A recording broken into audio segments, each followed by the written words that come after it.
and calm bodies. Let's practice. Ready? 3 deep breaths. A number of years ago, our preschool program looked kind of similar to our special education programs in the district, where we had a learning center style preschool that was a very small number of kids with some complex special needs together in a classroom. I learned from my mistakes. Our director of special services, Dr. Shannon Hitch, she had a vision for moving towards more inclusive practices district-wide. Days of the week.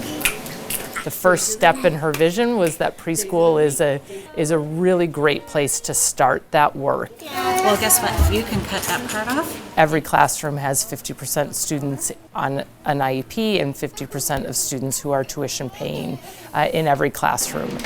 We have 16 of those classrooms across the district. It serves upwards of about 500 students when we are at capacity.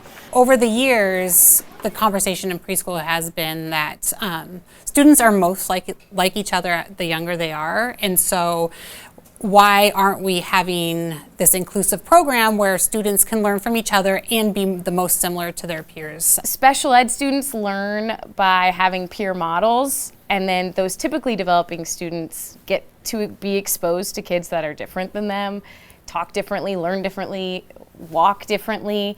And that's been a really cool, hopeful experience for this next generation, to be exposed to such differences at a young age. Pour the water like this. And so that's really what we get when we bring kids who are developing at all different stages and all different rates and have skills in all different areas.